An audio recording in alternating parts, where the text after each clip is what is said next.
Imagina un país que en realidad no es un país. Imagina 4 naciones metidas a la fuerza en el mismo pasaporte, compartiendo himno, moneda y bandera, pero odiándose con una constancia digna de admiración desde hace 800 años. Imagina que el 90% del mundo hispanohablante usa Inglaterra, Gran Bretaña y Reino Unido, como si fueran sinónimos, cuando en realidad son 3 cosas distintas, y llamar inglés a un escocés es la forma más rápida de ganarte una pelea en un pub de Edimburgo. Eso, exactamente eso, es el Reino Unido. Un matrimonio forzado de 4 naciones que solo siguen juntas porque ninguna ha encontrado todavía la manera limpia de divorciarse. Vamos a empezar por lo básico, porque si no aclaramos esto desde el principio, el resto del vídeo no va a tener ningún sentido. Inglaterra no es el Reino Unido. Inglaterra es solamente una de las 4 naciones que componen el Reino Unido. Gran Bretaña tampoco es el Reino Unido. Gran Bretaña es la isla, ese pedazo de tierra rodeada de agua donde viven Inglaterra, Escocia y Gales. Y el Reino Unido, el famoso United Kingdom, añade además Irlanda del Norte, que ni siquiera está en esa isla, sino en otra completamente distinta, la isla de Irlanda, que comparte con un país que se llama República de Irlanda, que es independiente desde 1922 y que es otra historia para otro vídeo, aunque vamos a tener que tocarla porque sin ella nada se entiende. Resumiendo, Inglaterra, Escocia, Gales e Irlanda del Norte. 4 naciones, un solo estado, 0 ganas de seguir juntas. Y un montón de gente fuera de las Islas Británicas convencida de que todo eso es lo mismo y que los británicos son básicamente todos ingleses con acentos raros. Spoiler, no lo son, y odian que se lo digas. Ahora, antes de meternos en cada una de estas naciones, hay que entender una cosa.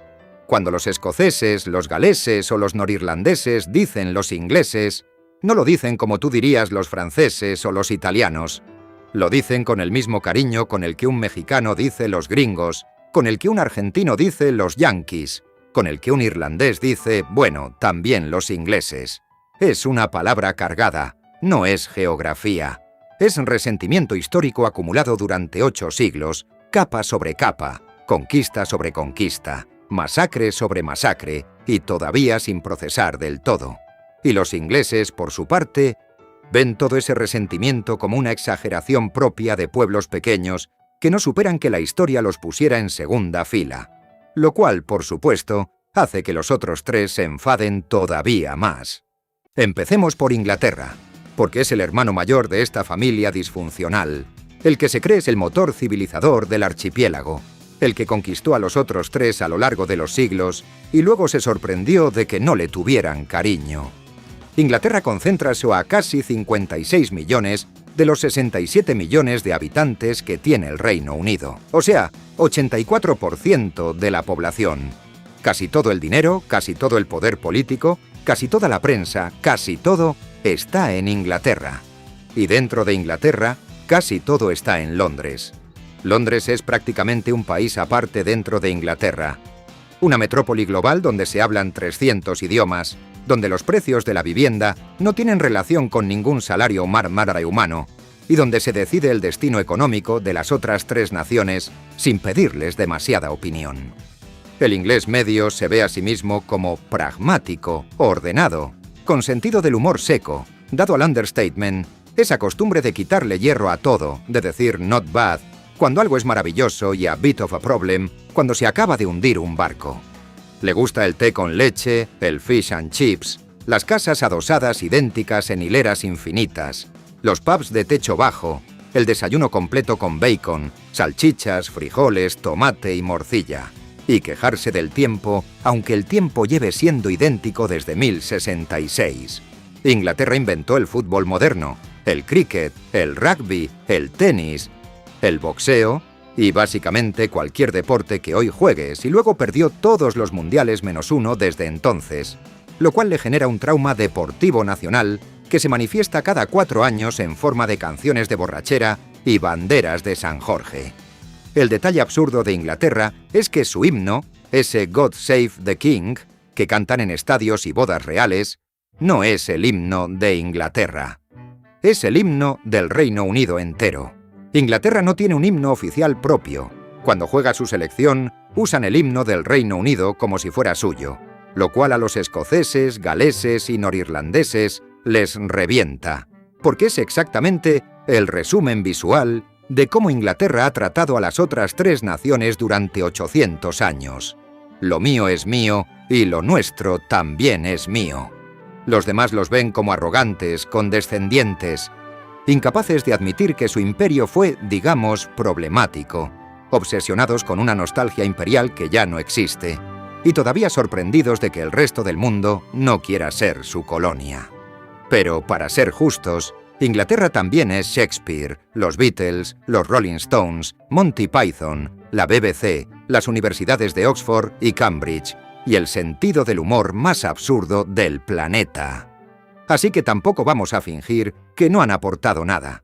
Pasemos a Escocia, porque Escocia es el rival eterno, la nación que pasó siglos enteros guerreando contra Inglaterra antes de ser absorbida, y que todavía hoy, 5 siglos después, no termina de aceptarlo. Escocia tiene 5,5 millones de habitantes, ocupa la mitad norte de la isla de Gran Bretaña, y se divide en 2 zonas geográficas y mentales muy distintas. Las Lowlands, las tierras bajas del sur, donde están las grandes ciudades como Edimburgo, la capital cultural y política, Glasgow, la capital industrial y futbolera, Aberdeen, la capital del petróleo, y Dundee, la capital del marmalade.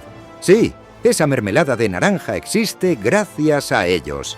Y luego están las Highlands, las tierras altas del norte, con paisajes brutales de montañas, lochs, lagos enormes y oscuros, castillos en ruinas y pueblos donde la gente todavía habla gaélico escocés, un idioma celta antiquísimo que está intentando no morirse.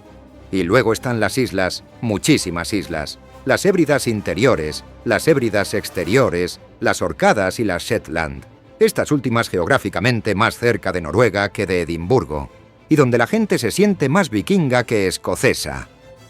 Escocia se ve a sí misma como un pueblo culturalmente más cercano a Escandinavia que a Inglaterra, más igualitaria, más socialdemócrata, más obrera, más amante del whisky, de la gaita, del kilt, del haggis, ese plato de vísceras de oveja embutidas en su propio estómago que solo ellos defienden con verdadera convicción.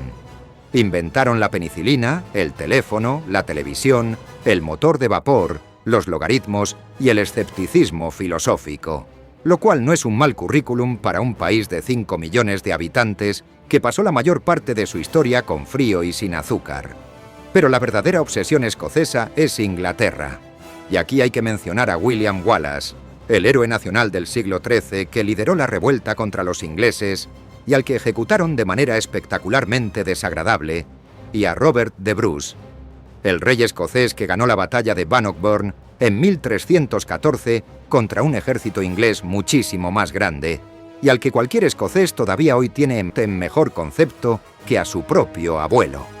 Hay que mencionar la batalla de Culloden de 1746, donde viste el último gran levantamiento jacobita escocés, fue aplastado por los ingleses y se prohibió durante años el uso del kilt y el gaélico.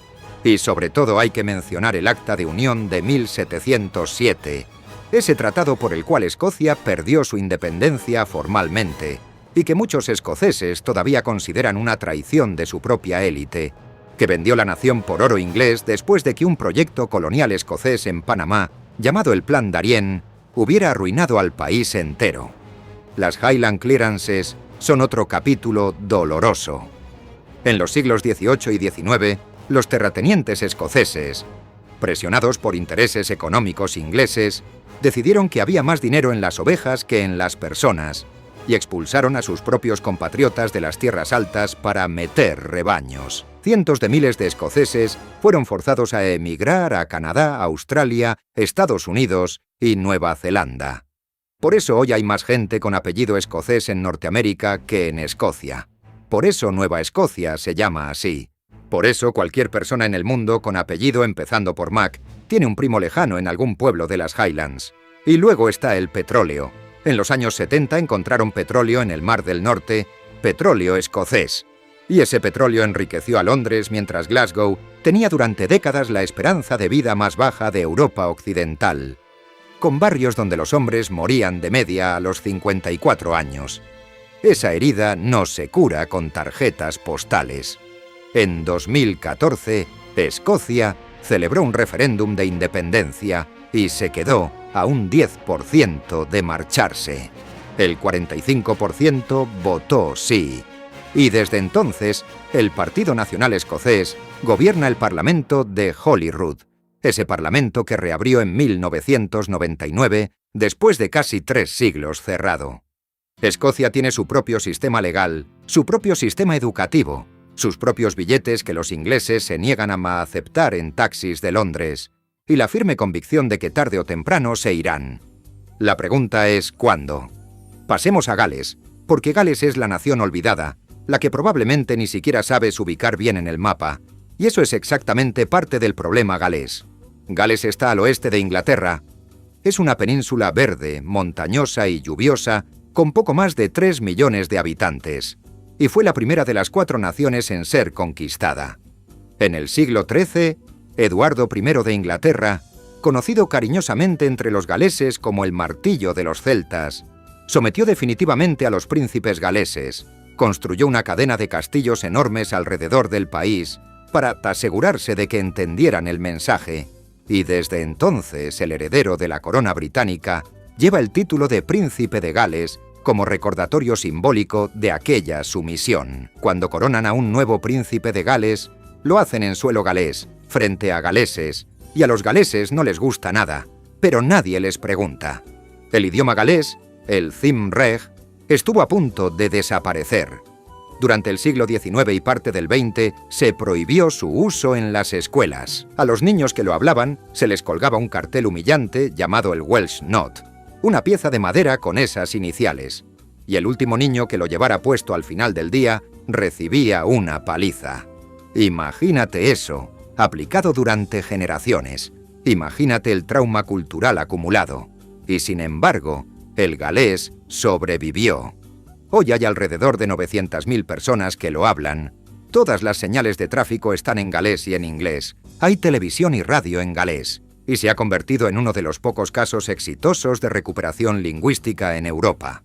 Si vas a Caernarfon, a Aberystwyth o a cualquier pueblo del oeste, vas a oír más galés que inglés en la calle.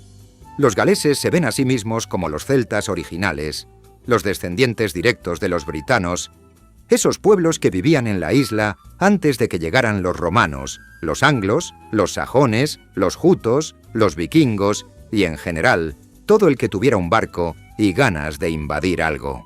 Cuando los anglosajones se expandieron por la isla, empujaron a los britanos hacia el oeste, hacia las montañas de Gales, donde se quedaron atrapados, conservando su lengua celta, sus tradiciones, sus mitos artúricos, porque sí, el rey Arturo es galés según los galeses, no inglés. Eso lo tienen muy claro.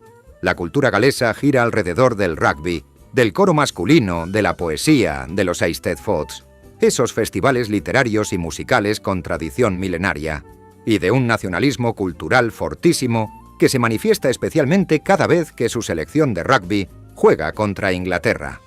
Para un galés, no hay fallo en nada en el mundo más importante que ver a Gales aplastar a Mintator a Inglaterra durante 80 minutos en el estadio Principality de Cardiff.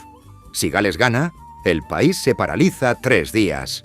Si Gales pierde, la depresión nacional dura una semana. El rugby para ellos no es un deporte. Es una venganza ritualizada por 800 años de subordinación. El detalle absurdo de Gales es la bandera. La bandera galesa tiene un dragón rojo sobre fondo blanco y verde, y es probablemente la bandera más espectacular del Reino Unido. Y sin embargo, ese dragón rojo no aparece en la Union Jack, la bandera del Reino Unido. La Union Jack combina los símbolos de Inglaterra, Escocia e Irlanda, pero no de Gales, porque cuando se diseñó, Gales ya estaba conquistada y no se la consideraba suficientemente nación como para merecer un hueco. Imagina la sensación de mirar la bandera de tu propio país y saber que no estás en ella. Eso explica muchas cosas. Los demás los ven como pequeños, soñadores, demasiado obsesionados con su idioma, con sus ovejas, con su rugby y con sus montañas. Los ingleses bromean con que en Gales hay más ovejas que personas, lo cual es estadísticamente cierto. Hay alrededor de 3 veces más ovejas que personas.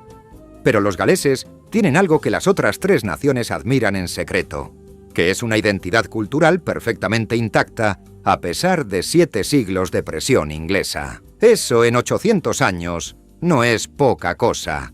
Y por cierto, antes de que sigamos, si todo este lío de naciones, banderas, idiomas, traiciones, referéndums y rivalidades te está pareciendo interesante, o si simplemente te has aprendido por fin la diferencia entre Inglaterra, Gran Bretaña y Reino Unido, y ya puedes corregir a tu cuñado en Navidad, dale al like y suscríbete al canal. No es un favor para nosotros, es básicamente una obligación moral si quieres seguir descubriendo cómo el mundo está montado peor de lo que pensabas. Y ahora seguimos, que viene la parte explosiva. Llegamos a Irlanda del Norte y aquí hay que cambiar de marcha, porque Irlanda del Norte no es una rivalidad futbolística ni un asunto lingüístico. Irlanda del Norte es el caso más explosivo del Reino Unido. Un territorio donde el conflicto interno mató a más de 3.500 personas entre los años 60 y los 90, en una guerra que oficialmente no se llamó guerra y que recibió el nombre eufemístico de los Troubles, los problemas, como si fueran cosas de poca monta. Para entender Irlanda del Norte, hay que entender que Irlanda entera fue colonia británica durante siglos. Los ingleses llegaron en el siglo XII, fueron tomando control progresivamente, y a partir del siglo XVII empezaron a colonizar el norte de la isla con colonos protestantes traídos desde Inglaterra y, sobre todo, desde Escocia. La idea era diluir a la población católica irlandesa local con poblaciones leales a la corona británica. Esa política se llamó las plantaciones del Ulster. El Ulster es el nombre histórico de esa región norte. Y funcionó. Crearon allí una mayoría protestante artificialmente implantada que, generación tras generación, se sintió británica, no irlandesa, aunque vivieran en la isla de Irlanda. En 1916, los irlandeses del sur se levantaron contra el dominio británico en el alzamiento de Pascua. En 1921, después de una guerra de independencia, Irlanda consiguió separarse del Reino Unido. Pero no toda Irlanda. Los británicos se quedaron con 6 de los 9 condados del Ulster, los 6 donde la mayoría protestante era suficientemente fuerte como para querer seguir siendo británicos. Y así nació Irlanda del Norte en 1921, como un territorio dentro del Reino Unido con una mayoría protestante unionista y una minoría católica nacionalista que desde el primer día se sintió atrapada en el país equivocado. Durante décadas, los unionistas protestantes controlaron todo. La policía, los tribunales, los empleos, las viviendas. Los católicos eran ciudadanos de segunda en su propia tierra. En los años 60 empezó un movimiento por los derechos civiles inspirado en el de los afroamericanos en Estados Unidos. Pidieron simplemente igualdad. La respuesta fue brutal. La policía los golpeó. Los soldados británicos fueron enviados, en teoría, para proteger a los católicos, pero acabaron disparándoles. El 30 de enero de 1972, en Derry, los paracaidistas británicos abrieron fuego contra una manifestación pacífica y mataron a 14 civiles desarmados. Eso fue el Bloody Sunday, el Domingo Sangriento, y radicalizó a toda una generación de jóvenes católicos. El IRA, el Ejército Republicano Irlandés, empezó una campaña armada para forzar la salida británica y la reunificación con la República de Irlanda. Los grupos paramilitares unionistas como el TLUDSA y el VF respondieron con su propia violencia. Durante 30 años, Belfast, Derry y otras ciudades del norte vivieron coches bomba, tiroteos, secuestros, asesinatos sectarios y una militarización británica permanente. Los muros de la paz se construyeron entre barrios católicos y protestantes para que no se mataran entre vecinos. Esos muros, atención, todavía existen. En pleno siglo XXI hay muros de hormigón con puertas que se cierran por la noche, separando comunidades en Belfast. Y a la gente les parece normal. En 1998 se firmó el Acuerdo de Viernes Santo, que paró la violencia oficial y creó un sistema de gobierno compartido entre unionistas y nacionalistas. Pero no resolvió absolutamente nada de fondo. La gente sigue viviendo en barrios separados. Los niños siguen yendo a escuelas separadas, católicas o protestantes. El fútbol sigue dividido por religión. En Glasgow, en Escocia, ese conflicto se exporta cada vez que juegan el Celtic, equipo de origen católico irlandés, contra el Rangers, equipo protestante unionista. Esos partidos, los Old Firm, son los más tensos del fútbol europeo no por rivalidad deportiva, sino porque encarnan 300 años de odio sectario. Y entonces llegó el Brexit. En 2016, el Reino Unido votó salir de la Unión Europea. Inglaterra y Gales votaron sí. Escocia e Irlanda del Norte votaron no. Y el problema es que la frontera entre Irlanda del Norte, que es Reino Unido, e Irlanda, que es Unión Europea, era una frontera invisible, abierta, sin controles, gracias precisamente al Acuerdo de Viernes Santo. El Brexit obligaba a poner una frontera entre los dos, y poner una frontera ahí significaba reabrir la guerra. Así que Londres negoció una solución absurda.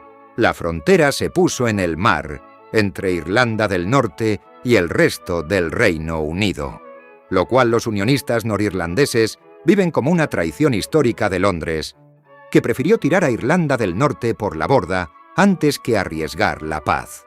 Hoy, por primera vez en la historia, los católicos en Irlanda del Norte son demográficamente más que los protestantes. Y por primera vez en la historia, las encuestas muestran apoyo creciente, en algunos casos mayoritario, a una reunificación con la República de Irlanda. El partido nacionalista Sinn Féin es desde 2022 el partido más votado del territorio. La frontera mental se está moviendo, y nadie sabe muy bien qué pasará en los próximos 20 años. Una vez presentadas las 4 naciones, conviene pararse en un detalle delicioso: las rivalidades cruzadas. Porque no es solo Inglaterra contra los demás, es todos contra todos, con alianzas tácticas que cambian según el contexto. Los escoceses sienten una simpatía natural por los irlandeses, especialmente por los del norte católicos, por una cuestión de origen celta común y por un cierto resentimiento compartido contra los ingleses. Hay cantos populares escoceses pro IRA, hay iconografía, hay banderas verdes en barrios obreros de Glasgow. Pero los escoceses también desconfían de los galeses, los ven como pequeños, demasiado pegados a Inglaterra, demasiado tibios. Los galeses, por su parte, simpatizan con los irlandeses por una cuestión céltica y sienten una rivalidad amistosa con los escoceses, especialmente en rugby. Y los irlandeses del norte, atención, están divididos. Los protestantes unionistas se sienten británicos y, por tanto, cercanos a los ingleses y a los escoceses presbiterianos. Los católicos nacionalistas se sienten irlandeses y, por tanto, cercanos a la República de Irlanda, y culturalmente, a los escoceses celtas. Es un mapa de afectos enredadísimo. Pero hay una cosa en la que las otras 3 naciones se ponen de acuerdo automáticamente, y es contra Inglaterra. Existe un fenómeno deportivo llamado ABE, Anyone but England, cualquiera menos Inglaterra. Cada vez que la selección inglesa juega un mundial, los escoceses, galeses y muchos norirlandeses apoyan al equipo contrario, sea quien sea. Si Inglaterra juega contra Alemania, escoceses con bandera alemana. Si Inglaterra juega contra Argentina, galeses con la celeste y blanca. Si Inglaterra juega contra Marruecos, los pubs de Belfast llenos de irlandeses celebrando cada gol marroquí.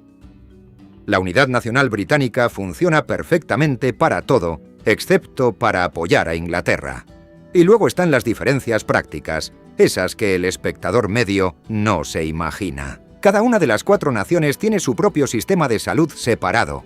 Hay un NHS inglés, un NHS escocés, un NHS galés y un Health and Social Care de Irlanda del Norte.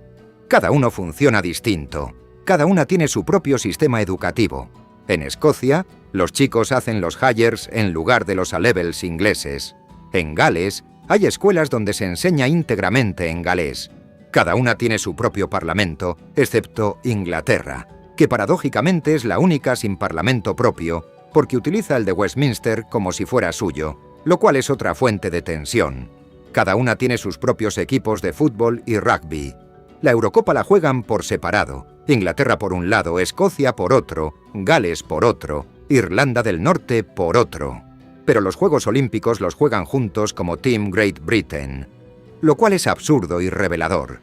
Las matrículas universitarias son gratuitas para los escoceses en Escocia, mientras que un estudiante inglés que vaya a la misma universidad escocesa tiene que pagar miles de libras. Las leyes sobre el aborto eran distintas hasta hace muy poco. En Irlanda del Norte, el aborto fue ilegal hasta 2019.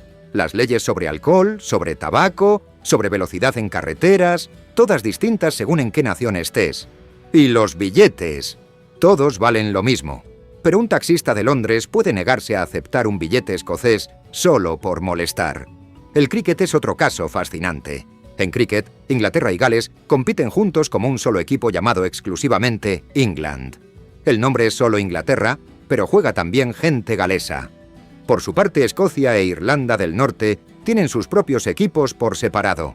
¿Hay alguna lógica? Ninguna. Pura inercia histórica. El Brexit, ya lo hemos mencionado, es el caso de estudio definitivo de la fractura interna del Reino Unido. Inglaterra votó 53% por salir. Gales votó 52% por salir. Escocia votó 62% por quedarse. Irlanda del Norte votó 56% por quedarse. Dos naciones fueron arrastradas fuera de Europa contra su voluntad explícita por las otras dos. Y desde entonces, el movimiento independentista escocés no ha dejado de crecer como reacción. Las encuestas en Irlanda del Norte muestran apoyo paritario o mayoritario a la reunificación con la República de Irlanda. Y hasta en Gales, donde el independentismo era marginal. El partido Plaid Cymru ha visto crecer sus apoyos. El Brexit no causó las grietas. Las grietas existían desde hacía siglos. El Brexit simplemente las hizo visibles para el mundo entero. Y aquí entramos en la pregunta del futuro, que es la única pregunta que importa de verdad. ¿Sobrevivirá el Reino Unido las próximas 2 décadas? Escocia tiene un partido nacionalista que gobierna desde hace casi 20 años y que insiste en celebrar un segundo referéndum, aunque Londres se niega. Irlanda del Norte tiene una demografía cambiante donde los católicos ya superan a los protestantes por primera vez desde 1921 y donde Sinn Féin gobierna por primera vez en la historia. Gales tiene un movimiento independentista pequeño pero creciente, especialmente entre los jóvenes, y solo Inglaterra parece no tener nada que decir, lo cual es paradójico, porque sería simultáneamente la única que saldría intacta y la gran perdedora simbólica si las otras tres se marcharan. Inglaterra sin las otras tres ya no sería un imperio, ya no sería una potencia, ya no sería ni siquiera un país grande, sería simplemente Inglaterra. 56 millones de personas en una isla mediana, con un acento elegante y mucha nostalgia. Y como guinda, datos finales que casi nadie cuenta. La Union Jack, la bandera del Reino Unido, no contiene absolutamente ningún elemento galés. 0. La cruz roja sobre blanco es de Inglaterra, San Jorge. La cruz blanca en aspa sobre azul es de Escocia, San Andrés. La cruz roja en aspa sobre blanco es de Irlanda, San Patricio. Pero el dragón rojo galés no aparece en ningún lado, porque Gales fue conquistada antes de que se diseñara la Union Jack, y los ingleses no la consideraron suficientemente nación. Imagínate ese mensaje pasivo-agresivo durante 200 años. El himno del Reino Unido, God Save the King, es de hecho el himno inglés de facto. Los escoceses tienen su Flower of Scotland, los galeses tienen su Hen Wolad Fai Nadau, esa marcha emocionalísima sobre la tierra de sus padres, y los norirlandeses, según con quien hables, cantan unos God Save the King y otros Amran Nabechet Fian, el himno de la República de Irlanda. Cada estadio, cada partido, cada ceremonia es una negociación implícita sobre qué himno se canta y quién no canta. Los pasaportes son británicos, sí, pero los norirlandeses tienen el derecho legal a llevar también pasaporte irlandés por nacimiento, gracias al Acuerdo de Viernes Santo. Después del Brexit, las solicitudes de pasaporte irlandés en Irlanda del Norte se dispararon, porque mucha gente quería conservar su ciudadanía europea. Y de repente miles de unionistas que toda la vida se habían declarado británicos, descubrieron que también eran un poco irlandeses cuando convenía. Identidad flexible. Y así funciona este país, que en realidad no es un país. 4 naciones encadenadas por 800 años de historia, conquistas, traiciones, masacres, matrimonios reales, referéndums, partidos de rugby, divisiones futbolísticas y un Brexit que abrió todas las grietas a la vez. Inglaterra, Escocia, Gales e Irlanda del Norte.